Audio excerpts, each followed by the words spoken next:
Welcome back to She Talks Money, and today is an episode I wish I listened to about 15 years ago. So here's a question for you. What would have changed for you if someone had taught you about money when you were 7 or even 17?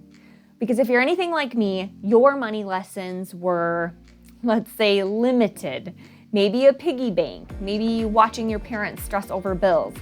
But deep, empowering money knowledge, that often came later and with a lot of unlearning. So today we're flipping the script because whether you're a parent, auntie, godparent, mentor, or even bonus mom, you have the power to raise a money smart kid. And when we teach kids about money early, we lay the foundation for generational wealth that actually lasts. So this episode is for you if you want to give your child financial confidence. You want to make money conversations normal and not taboo, and you want to plant seeds that will blossom into long-term wealth. So let's dive in and talk about why it starts early. Now, this stat, I'm not going to lie, freaked me out a little bit. I heard it, and then I immediately felt a little bit like a failure as a mom. Money habits start forming by age 7. Yes, 7. That means by the time our kids are learning to read fluently, they're also internalizing how money works or doesn't. So the earlier we talk about money, the more confident and competent they become.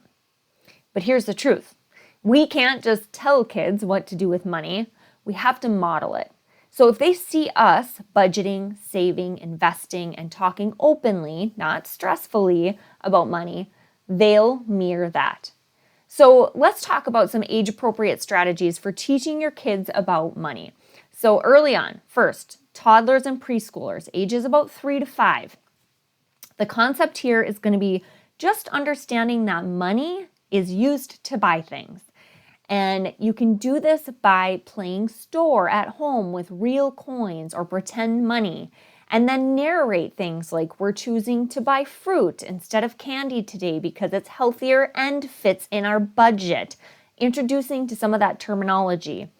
So once I started to research this and think about this, I felt a little bit better as a mom because one of my kids' favorite all-time toys when they were little was the play kitchen and the pretend cash register. Like, we had the coolest cash register that dinged when you opened the drawer, and we had play money, dollar bills, and coins.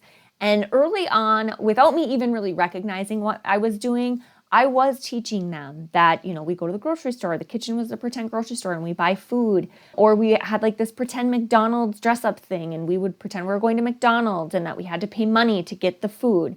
So you want to introduce these concepts early. And grocery store is an amazing way for your kids to use play coins and check out at a pretend register, for example, and then they really learn to understand the idea of exchanging money for things and then understanding budget. Do we have enough money for this? So then when they get to be elementary school kids, ages 6 to 10, you can kind of shift the concept to earning, saving, and my favorite, delayed gratification. So important in today's world of just like everything in front of them on screens being like, buy this, do this. We want to make sure that they understand that concept and start practicing delayed gratification. So you can introduce, for example, like a 3-jar system, the spend jar, the save jar, and the give jar. There's also some really cool apps like PiggyBot and Bankaroo that you can use. So I had a friend that used a jar system with her 8-year-old son, and he earned a small allowance for chores at that age, and he had to split it among his jars. And then he decided he really wanted this new Lego set because, Legos are so awesome to 8-year-old kids. And they looked up the price and calculated how many weeks he'd have to save before he had enough money to buy that Lego set himself. And I'm telling you guys, I went over to her house, and the pride on his face when he bought it with his own money was absolutely priceless. And she turned it from a gimme moment into a learning one. And that's so important at that age group. So then when we get to the tweens, like 11 to 13, we can add on to the concepts with ideas of budgeting, tracking, and some basic investing. So give them a monthly budget for something small like lunches or entertainment, And then you can use apps like Greenlight. I have Greenlight cards for both of my kids. Another great one is Go Henry. Our Greenlight card has been fantastic. I can put our chores, I can list the chores in the app for them to make sure that they see them and check them off. And if they complete them, they get an allowance every week. And then with that allowance, they can spend their money, they can save their money and put it in a savings account. And the cool thing about Greenlight is they also have an investment option. So my son got into this, and they even have, you can go in the app and you can learn about investing in different types of investments. So he's got some investment accounts set up, and with every allowance, he transfers a little bit to his investment. And early on, and he's 14, but early on, he's learning to see and understand the idea of compound interest, right? He's watching that investment account grow and realizing like he's making more money without doing anything. So his money is making money. And that's an amazing concept for them to start to learn at a very young age.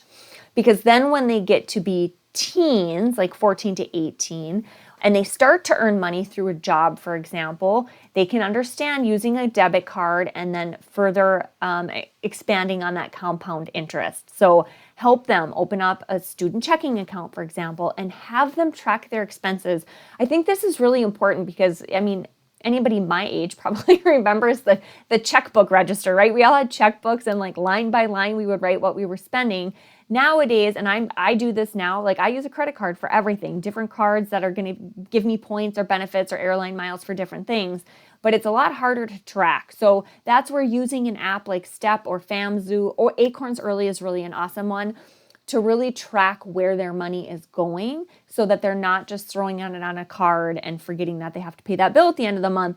Yes, they have to pay the bill, but also understanding where that money is going is really, really important. Then they can start to understand that generational wealth, it's not just about an inheritance. I think we often think generational wealth means leaving behind a trust fund, but the real wealth, it's knowledge, mindset, and habits.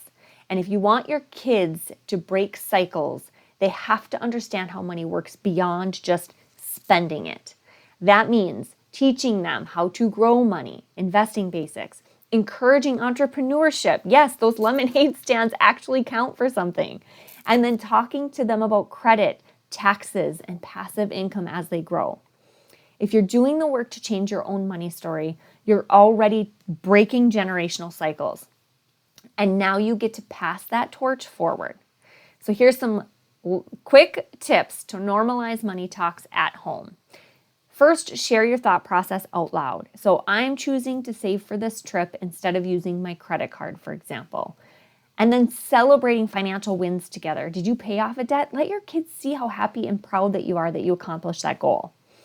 And then watch age-appropriate finance content together. YouTube channels are awesome, from little kids like Sesame Street for me, for you, for later, or like 2 Cents for teens is really great. And then read books like The 4 Money Bears or Money Ninja for younger kids are amazing tools for them to start to learn more about this. Remember, raising money smart kids isn't about having it all figured out.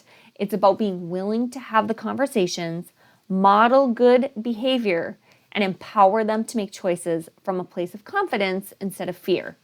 So whether you're showing a toddler how coins work or helping your teen open their first bank account, you're building the foundation of generational wealth. And if this episode sparked ideas for you, I would love for you to share them and tag us on Instagram at Jennifer Butcher Mortgage. And make sure you hit the follow or subscribe button so you don't miss future episodes on how to build wealth with heart.